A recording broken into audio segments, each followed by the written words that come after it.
Hello बच्चों, let's read the question. The question is if work is done on the system in an adiabatic process. तो हमारे पास चार options दे रखे हैं और हमें बताना है कि चारों ऑप्शंस में से कौन सा ऑप्शन करेक्ट होगा. तो देखिए, इस क्वेश्चन को कंप्लीट करने के लिए हमें दो चीजें जो है वो पता होनी चाहिए. एक तो हमें पता होना चाहिए थर्मोडायनेमिक का फर्स्ट लॉ. ठीक है, थर्मोडायनेमिक का जो फर्स्ट लॉ है वो मुझे पता होना चाहिए. और दूसरा मुझे पता होना चाहिए एडियाबैटिक प्रोसेस के बारे में. ठीक है, तो देखिए, जब हम एडियाबैटिक प्रोसेस की बात करते हैं तो वो प्रोसेस जिसमें सिस्टम और सराउंडिंग के बीच किसी तरह का कोई हीट एक्सचेंज नहीं होता है वो हमारा होता है एडियाबैटिक सिस्टम. कोई हीट एक्सचेंज जो है वो नहीं हो रहा है, मतलब डेल्टा क्यू जो है वो क्या हो गया, जीरो हो गया. हीट में चेंज जो आएगा वो क्या आएगा, जीरो आएगा. ना तो सिस्टम से सराउंडिंग में कोई हीट आ रही है ना जा रही है. ठीक है, और फर्स्ट लॉ हमारा क्या कहता है कि हम सिस्टम को जो भी हीट देते हैं, सपोज डेल्टा क्यू हीट जो है ये हमारी क्या है, heat supply to the system है. हम इतनी हीट जो है वो सिस्टम को क्या कर रहे हैं, सप्लाई कर रहे हैं. Heat supply to the system वो हमारे दो काम करती है. एक तो वर्क डन ये बाय द सिस्टम है, जो वर्क डन करता है सिस्टम उसमें लगती है, प्लस बची हुई हीट जो होती है वो उसकी इंटरनल एनर्जी को बढ़ाने में जाती है. ये हमारी क्या हो गई, इंटरनल एनर्जी हो गई है. बची हुई हीट जो होती है उसकी इंटरनल एनर्जी में क्या करती है, चेंज करती है. तो ये हमारा हो गया फर्स्ट लॉ.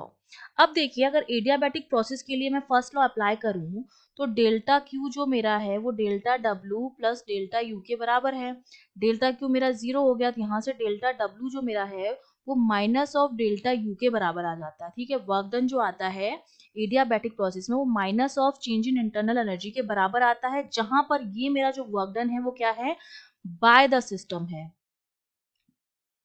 ठीक है, अब अगर मैं work done on the system की बात करूंगी तो मेरे पास जो वर्क डन आ जाएगा, work done by the system हमारा पॉजिटिव मानते हैं हम, और ऑन द सिस्टम जो वर्क डन होता है वो उसको हम मानते हैं नेगेटिव. ठीक है, वो वाला वर्क डन जो मेरा होता है डेल्टा डब्ल्यू वो मेरा होता है नेगेटिव.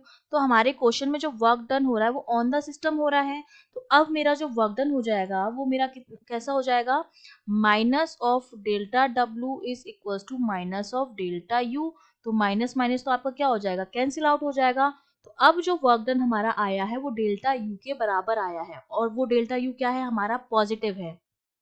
ठीक है, पॉजिटिव है, इसका मतलब हमारी जो इंटरनल एनर्जी जो हो रही होगी हमारी वो क्या होगी, इंक्रीज होगी. इंटरनल एनर्जी हमारी क्या होगी, इंक्रीज होगी. और इंटरनल एनर्जी इंक्रीज हो रही, हम जानते हैं कि जो मेरी इंटरनल एनर्जी होती है वो फंक्शन ऑफ टेम्परेचर होती है. ठीक है, फंक्शन ऑफ टेम्परेचर, क्योंकि वो प्रोपोर्शनल होती है, डेल्टा यू जो होती है प्रोपोर्शनल होती है डेल्टा टी के, क्योंकि डेल्टा यू मेरा क्या होता है, n C v delta T के बराबर. तो अगर डेल्टा यू इंक्रीज हो रहा है तो डेल्टा टी भी क्या होगा, इंक्रीज होगा. और डेल्टा टी मेरा क्या होता है, T final minus T initial, वो मेरा बढ़ेगा. और ये वैल्यू कब बढ़ेगी, जब ये वाली वैल्यू बढ़ेगी.